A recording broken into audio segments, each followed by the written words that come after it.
All right, in today's video, we're going to be taking this old set and turning it into this. And as you can see, this set has seen better days. It's missing a bar, some of the paint is falling off, and we have a little bit of rust. So this is obviously a challenge.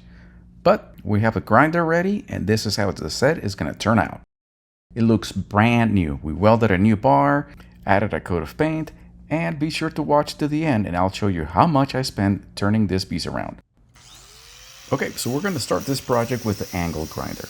And basically what I'm doing here is taking off any surface rust. I'm feeling around for bubbles in the finish, which tell me that the powder coating has failed and that there's rust underneath. So you can see here, you can spot some bubbles, and I'm going to grind them down to bare metal.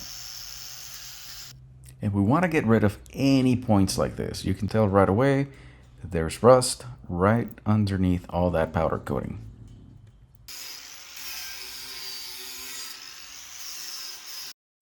And once we're done, it should look like this. You can see some spots in here where I grinded down all the way down to bare metal. And now we are ready for our next step. Now this is the sofa. Again, I had a few spots here and there. And now let's take a look at the chairs.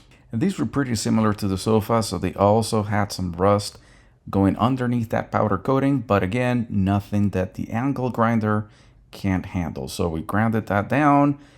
This is actually going to need a little bit of a spot weld, and obviously we are going to have to weld a new bar right here. So let's go ahead and move on to the next step. All right, so we're done with grinding, and now we're up to the next step, which is going to be welding a couple of parts on this chair, and then we're just going to be securing a couple of spots on the other chair. And after that, we're going to be able to seal it, paint it, and put it up for sale. All right, so I put a C-clamp on that side to hold the bar, and now we're gonna just do a spot weld right here. And then we're gonna do actually a lot of welding underneath, and then we'll cut on the other side and weld as well. Now, you might be thinking welding seems complicated, but I'll be honest, I would have never thought about welding until I started flipping furniture.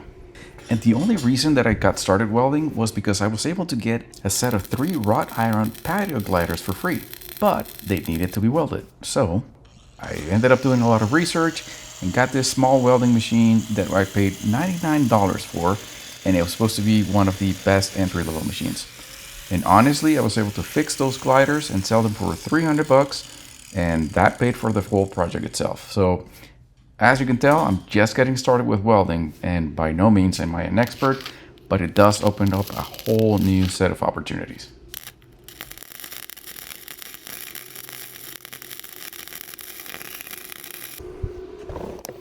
All right, and there you have it. Now we're gonna grind this down, and we should be good to go. I am gonna probably spot check the other chair because I didn't really like the way that the weld turned out. So I'm gonna do that, and then we'll come back and see how it all looks.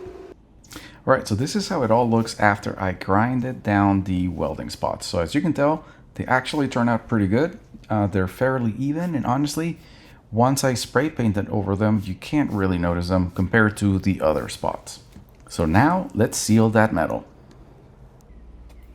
All right, the purpose of the rust reformer here is going to be to just seal some of these parts. If there's any active rust, we're gonna try to pretty much stop it before we texturize the parts.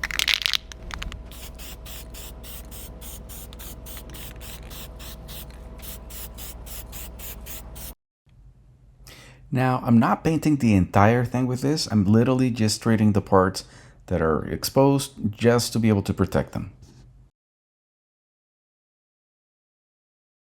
All right, so as you can tell, this gives us a smoother finish, but we're still going to texturize this, and then we're going to paint it. All right, now it's time to break out the secret weapon, the texturizer. So we're going to texturize the metal, and then we're going to prepare it for painting.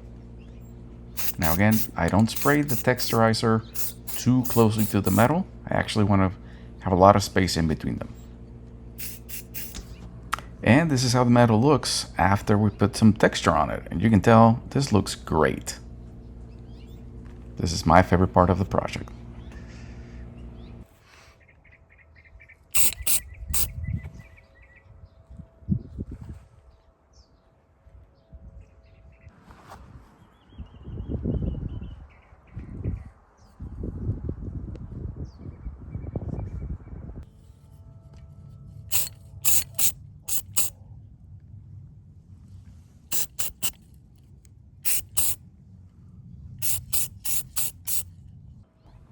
I mean, look at this transformation. You can see right there the before and then the after. It has rich texture to it. Once you paint this piece, it looks just solid. And now it's time to paint. And for this set, I really wanted to go with something different that is not just black. So we went with dark walnut. And I was able to get a great deal on Amazon. So I got a pack of 6 for only $25. So that comes to $4.30 per can, which is an amazing deal. Plus, it makes this furniture just looks fantastic. All right, so this is gonna take a few coats. So I usually start in those hard to reach areas, especially on the inside, if you would, of that armrest. So you can see that I'm starting there. Now I'm gonna start doing the armrest and some of the outer parts. Sometimes I do also like to start actually with the piece of furniture flipped upside down, because those parts are actually harder to reach than the top parts of the chair. So in this case, I've already done the bottom. Now I'm spraying the top, and again, making sure that I'm covering all of the welding that we did. Just to give you a sense, this is how the chair looks when it's painted in the dark walnut color versus how it looks when it's just texturized and primed. So again, it's a night and day difference. It really looks fantastic. It looks brand new. It almost looks like as if it was powder coated. So I really love doing this process and using these products.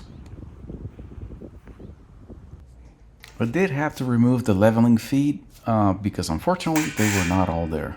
But we did have a little bit of an accident and the whole thing ended up coming apart. So I'm gonna have to do a quick grinding to separate those two parts, weld them back together, and spray paint this part again.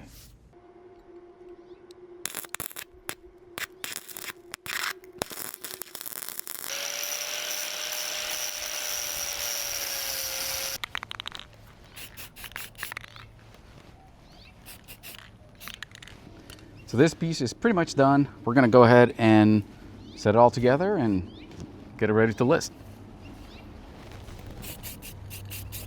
Well, and as I mentioned at the beginning of the video, let me show you how I keep track of all my costs, materials, the time that I'm spending on items, and obviously the profit.